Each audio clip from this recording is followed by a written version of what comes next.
Order in the court. Welcome to another episode of Rap in Order. I'm First Class Reg. I'm Taurian B. How we feeling today, sir? Feeling pretty good, man. Feeling pretty good. I just saw Kanye West in a Sean tank top. Like, where the fuck did he get that from? I feel like, 24. he probably sent his fucking assistant on a fucking wild goose chase. Yeah, for that specifically. Yeah. Like, you know what would be fly? Sean John tank top. Yeah, because I don't think I've ever seen a Sean John tank top. No, I've definitely seen him in Macy's.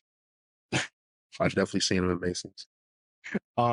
Yeah, man, this resurgence of Ye is gonna be interesting. I don't know what angle he's gonna take next.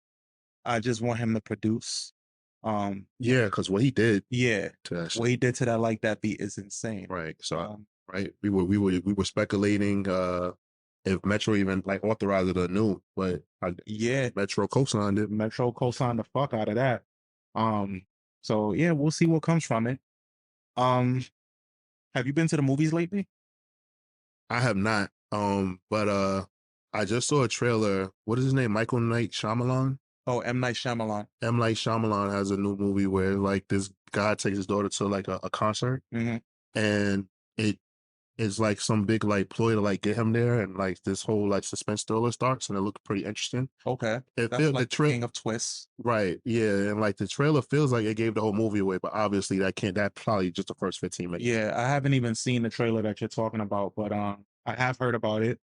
M. Night Shyamalan, you know, he gets a bad rap, rightfully so, because he's done some trash movies in the past. But he does have some really good pivotal joints, like, you know, obviously The Sixth Sense is like the main one. So I'll check it out. But I bring that up to say I want to see Monkey Man.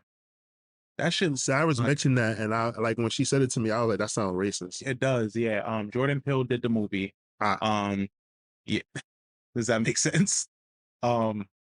Yeah, I wanna check that out. I wanna see that, and I kind of wanna. I'm curious about that Zendaya movie. Oh, she It looks like she did a train ran on her by two white dudes. Okay, well, let me ask you a question. If you are in a room and it's you and your homeboy and one young lady, is that always a train or is it a threesome? I think okay. So by definition, in my opinion, I think a threesome, all parties are involved, are involved, not with one person waiting their turn. Yeah, yeah. It's just are in the mix. It's always funny to hear that for me because sometimes like Sarah will fuck with me and she'll be like, why is it always a guy's fantasy to have two women, but a girl can't have fantasy to be two guys? And I was like, all right, so who would you like the other guy to be? I was like, I'm just curious, like, you like, what would entertain you? And then it gets funny because it's just like, you don't want to see your man, like, you really want to see your man in a compromising position? Because I don't want to be in that compromising position. So it's always really funny when you hear that. And then some women, you got some women that look at you and be like, yes, I'm into that shit. And then you really got to, like, you know, it's by definition, even though for a woman, it can be a very powerful thing to have two men that you want to, you know, do their thing with you and that go down. But I don't think it's classified as that's not a threesome. Yeah, that's like, I get it. Even if you take power of it being what it is, it's still a train. Yeah, damn, I forgot what actress told that story and everybody was dogging her saying, nah, baby, yeah, them niggas ran a train on you. I forgot her name. She's like an older actress. Yeah, she's like an older actress who was on a Breakfast Club. And Charlamagne was like, nah, that's a train. That was a train. Like she said, like for her 50th birthday, like she had sex with like two of her male best friends. Yo, and that's okay. But it's a train. You ain't got to give it a negative connotation, but it is what it is. It's not, I think by definition, threesome, all parties is getting down. So if I'm having sex with two women and they into each other too, that's a threesome. Yeah. But if you sleeping with two willing ladies and like shorty sitting there smoking a cigarette with you, her turn to jump on you, that's a train. Yeah. Gotcha.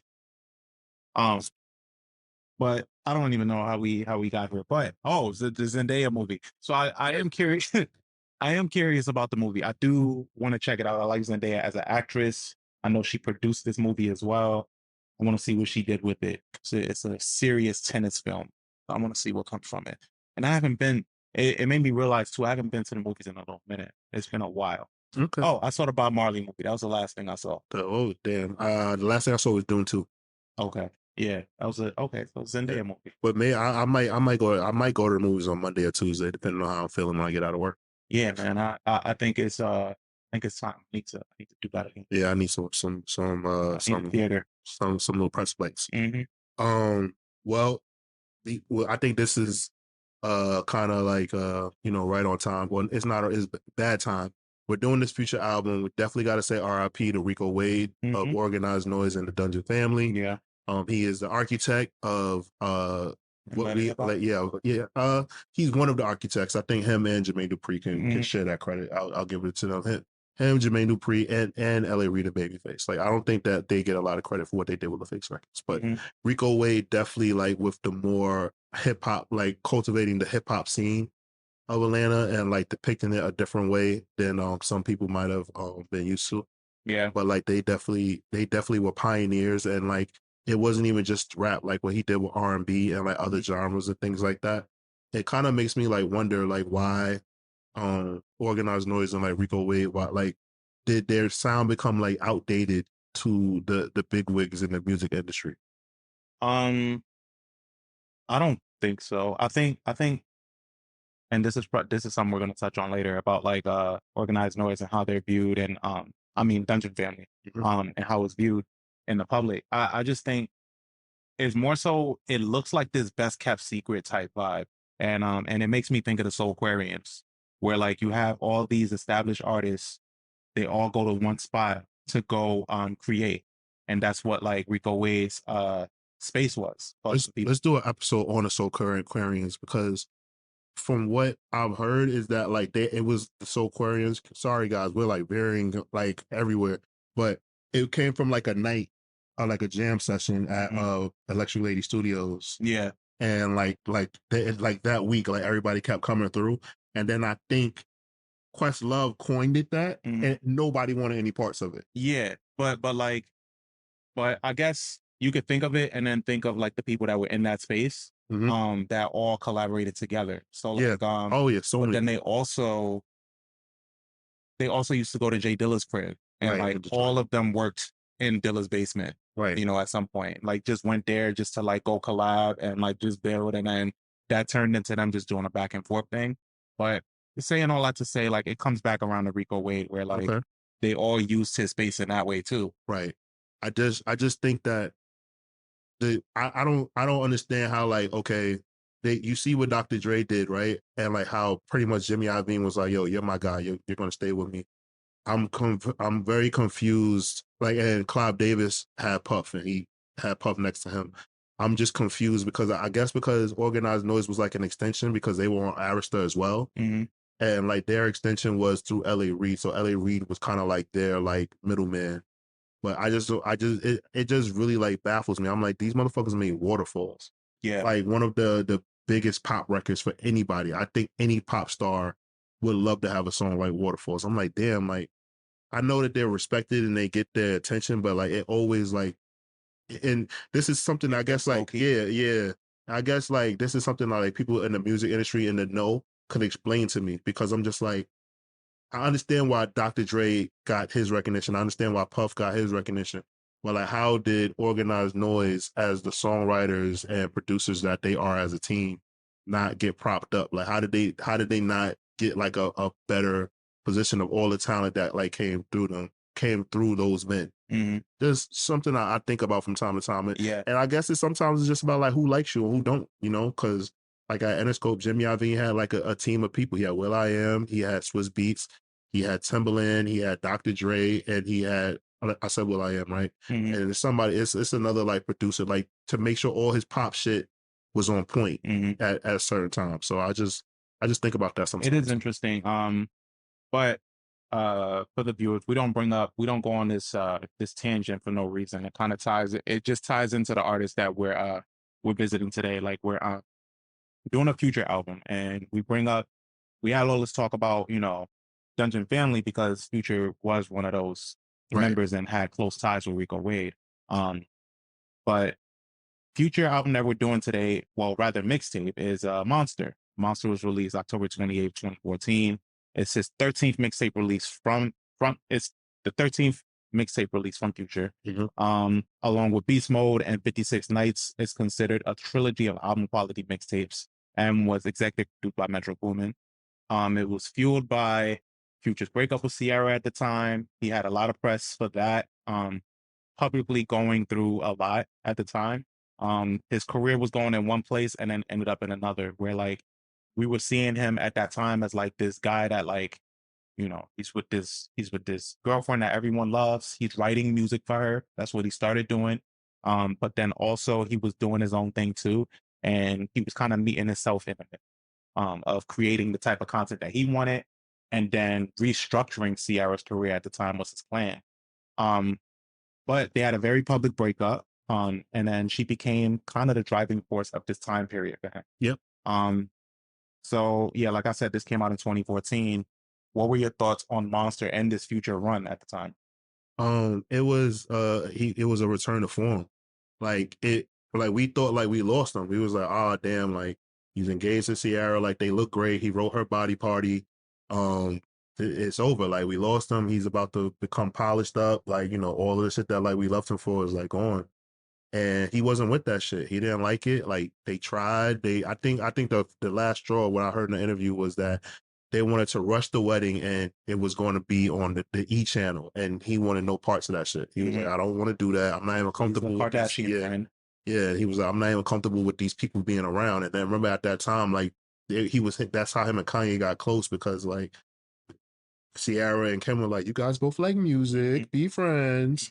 And they recorded together and everything like that, but it wasn't what Future wanted. And he was very worried about feeding the streets and keeping his core fan base like happy. And I can't knock him for that. And I think that him being a fly on the wall in the Dungeon fam and with in the dungeon with Rico Wade and the Dungeon family, like kind of like helped him like understand, like, you know, a balance. Like him watching the rise of Outkast and watching the rise of CeeLo Green, I think that he understood like, all right, I want to stay more grounded. I still want to feed the streets like on some goody mob shit. I still want to keep that grit. Like, so I gotta like find like a balance to like go pop a little bit or make records that can get me on the top 40, but I still wanted my core fan base to still know that I'm here and I'm not changing. And he was like, I gotta be able to say crazy shit. I gotta be able to say I'm doing these drugs. I gotta be able to say the night was crazy. I gotta say I did these things with these women. And I guess him being with Ciara, that kind of handicaps him into not doing it, because, you know, who was going to believe that Ciara was like her husband doing? Yeah. And that just wasn't her image. Like we knew Ciara from Goodies. Like Ciara is kind of like our American sweetheart at one point. So, you know. Yeah, very much clean but seductive R&B. Like it, you know. So that was Ciara that whole time. Yeah, like basically it was the equivalent of Ciara, the head cheerleader, dating like the school drug dealer. Yeah, pretty much. Pretty much. Yeah. Like Ciara be leaving school and it's like, all right, I'll see y'all. And she hops in a drop top with like tinted windows. Yeah, nothing but smoke coming out of it. Smoke coming out of it. And they're like, damn. Like, so let me ask you, did you listen to the Apple Music version of this project or the SoundCloud version? I listened to the Apple Music version. Thank God. Okay. Because at first I reviewed it to SoundCloud. Okay. Sarah was like, you know, like there's a different version, and what really pissed me off is Fuck Up Some Comments is not on this. I know. I started, so the original version is 16 songs. The Apple Music version is 13. Right? Yeah. Yeah. So Fuck Up Some Comments is not on this one. He got Bowman, forget what it is. I'll look it up. Sure.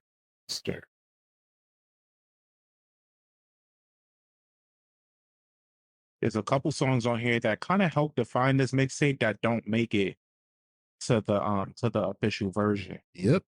Which was kind of weird to me. But like there's a couple songs, let's see, I could tell you right now was not on there. Well, it's just like the intro is not on there. Fuck Up Some Comments is not on there. That's two. And then there's one other one, I think that's like damn, what song is it that didn't make it? I think it's Harley. No, Harley made it. Oh, Harley is on here. Showed Up? It gotta be Showed Up, I think. Showed Up is on here. Is it Showed Up? No, Showed Up is on here. Oh, the skit. The skit. Abu's Booming. Okay, there you go. Yeah, so Abu's Booming, the intro, and Fuck Up Some Comments are the three songs that are not on it. And yeah, like it kind of, gives it like a different feel. Like I mean, it's still like a great project, and it doesn't make it like worse. It just like fuck. Like I know fuck up some comments is on it. Yeah, Fuck Up and Commas was big for him, and I don't know why it's not on the official I version. mean, It even had a really good remix with it. I think it was Gucci Man and Big Sean on the remix. yeah, man. Like that song that summer got played Mhm. a lot. Was a big moment for Future. And this song, I mean, this album, like you said, helped redefine a moment for him. Especially leading into like imagine coming off of this and then going into DS2. Like that's such a big run. Mm-hmm. You know, his run was nuts Yeah, at that. with him and Metro, I gotta give credit to like I think Metro is at the front of it with Future, but I think it's Metro, Future, 808 Mafia, Southside, Mike Will is included in that too, Mm-hmm. and damn, there's one more Like you talking about just producers? of producers like creating the sound of what trap music is like. Oh, okay. Yeah. I guess Zaytoven as well. Yeah, Zaytoven Yeah. for sure. So Was Zaytoven. yeah, I think like those people that I just named are like very like instrumental. I think, damn, am I forgetting Wheezy? Does Wheezy get in there too or no? You out of here. Yeah, you could put Weezy in there. And I think overall, just as like a presence around this time, DJ Esco was like, Okay, yeah, DJ. yeah, I mean, he was Future's DJ, and like I mean, the 56 Nights mixtape, yeah, definitely defining. he, Yeah, yeah, but yeah, they definitely they definitely spawned like a generation of artists. Future and Metro. yeah, they did. So without further ado, we get into the album. It kicks off with Radical, Mm-hmm. which helps set the tone and has like this numbness to it. It's like this and mind you, keep in mind that this album came out just a couple days before Halloween that year. Yeah, Um, so you know, the whole theme kind of ties together. I think Metro has this obsession with Halloween. he When does. you look at how him and One work together, um, they have like this bond and like this chemistry when it comes to like his production. His production is like very moody and eerie. Yeah, And I think what he started creating with Future back then, he capitalized off of with 21 when he started working with him in 2016, because he was able to take somebody that had this horror music type theme to him mm-hmm. that he could play into with his production. Yeah, I definitely like when I listen to 21 Savage, I definitely think of him like Michael Myers or Jason. Yeah. And I definitely think of Future as Dracula. Yeah. Like I really do. I think of Future just running around with a cape, just biting women's necks and shit, and just being fucking toxic. Yeah. Bad funny. So Radical was a really good kickoff for this album, in my opinion, because of that. And because of that production. And then we lead into Monster, which is so fucking good. Like if he was Dracula, this would be his song. Yeah, 808 Mafia and Metro Boomin did such like an incredible job together on this shit. Yeah, and like this song, like they're a great combo together. And Future can literally say anything, get away with it. Like I feel like he really leaned into it. Like he was like, "Yo, I'm literally going to show this bitch Sierra, like his words, not mine. Like I can do whatever the fuck I want. The fans gonna love me. They gonna love me even more."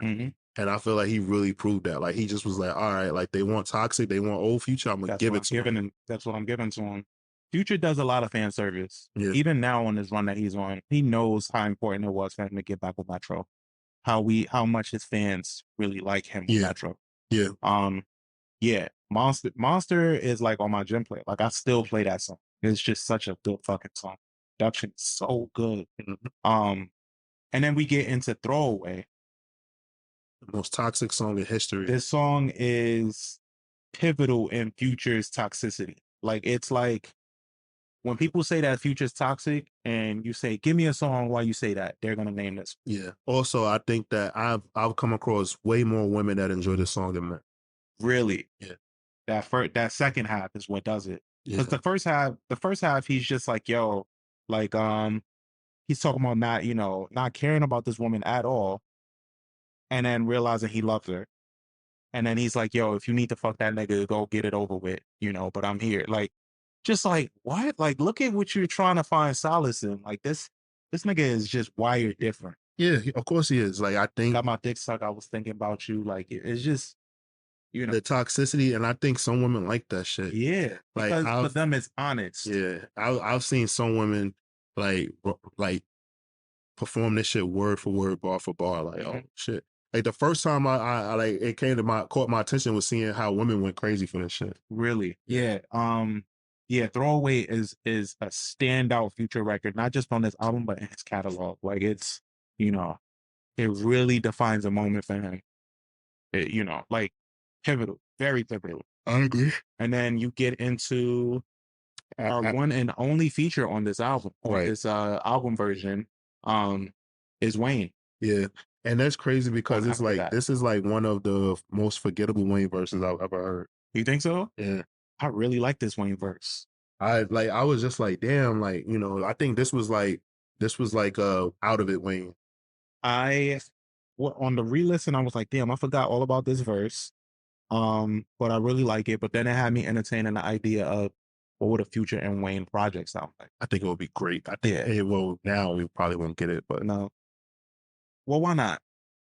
you right, it's Wayne. I mean, Yeah. what the fuck is Drake gonna tell Wayne? Yeah. But yeah, Wayne could do it. yeah. He don't care.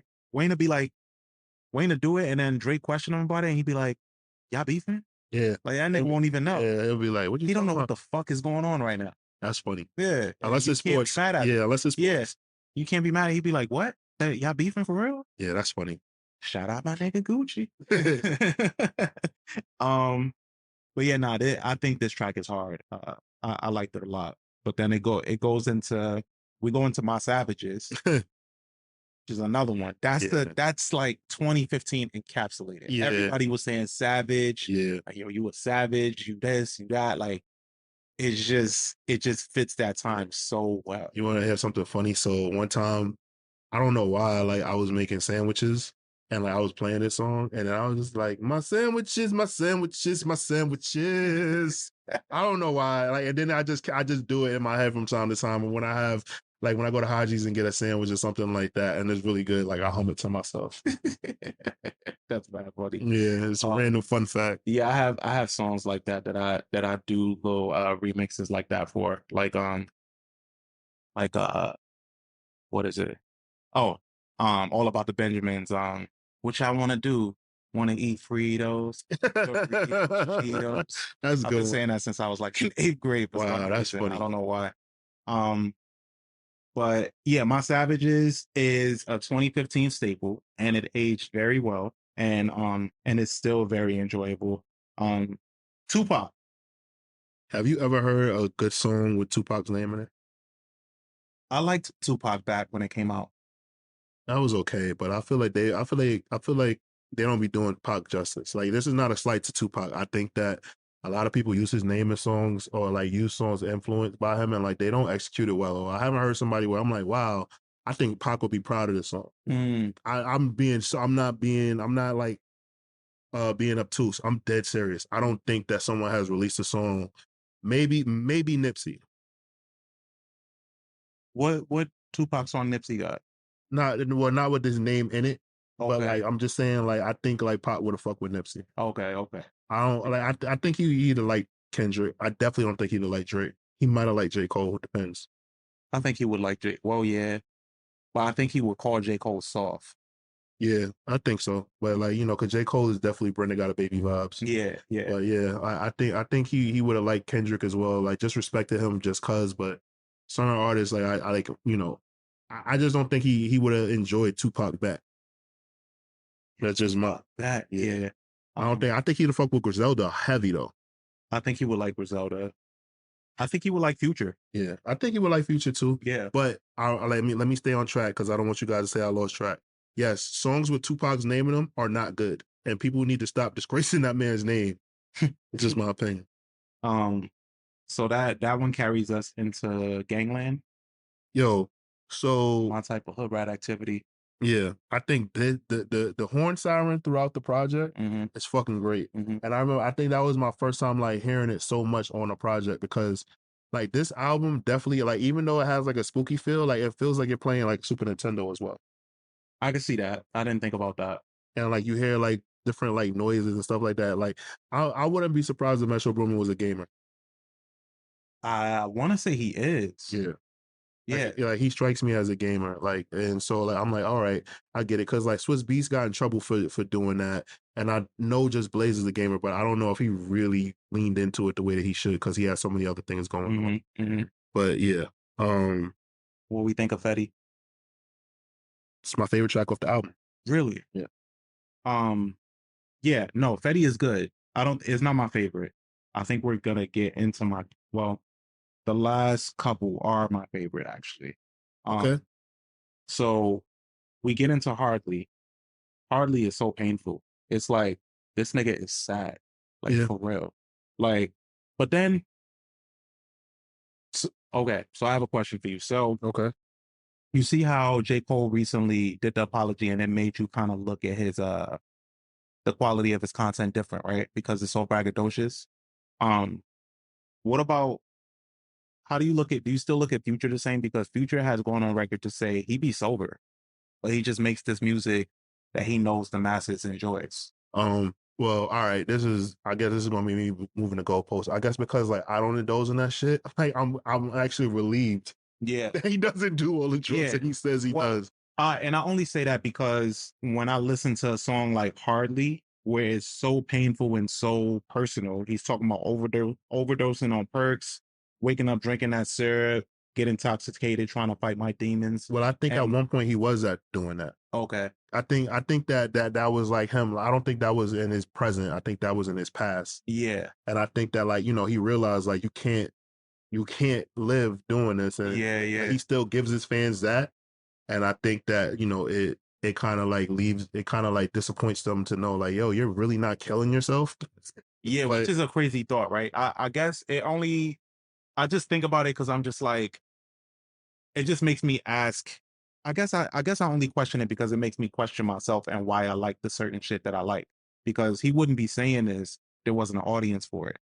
So it's like he's saying this and I like listening to it, but then I listen to it and I'm like, damn, this is what he's reducing me to. Like he knows that I like listening to this shit and he's sober as fuck.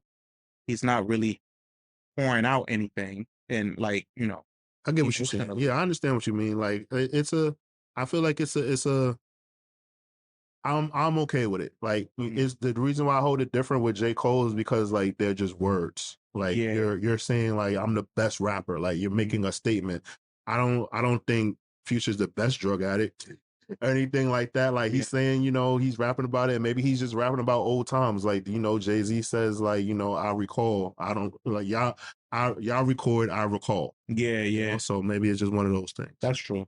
Um, okay, so that goes in, I guess that touches on Hardly. What about Wesley Presley, which is a crazy thought to think about. Like two people from completely different worlds that he just combined them.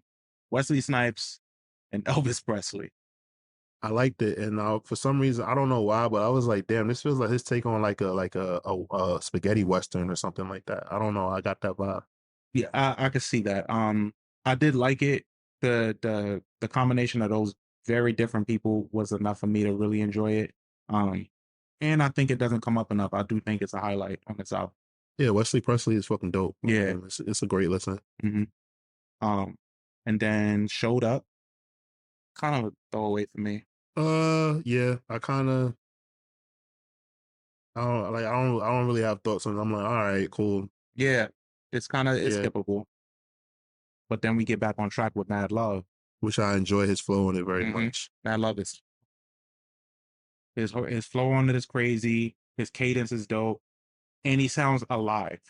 Thank God. Yeah, Especially after listening to Hardly, yeah. he sounds great. You could tell he definitely made this probably maybe at 6 p.m.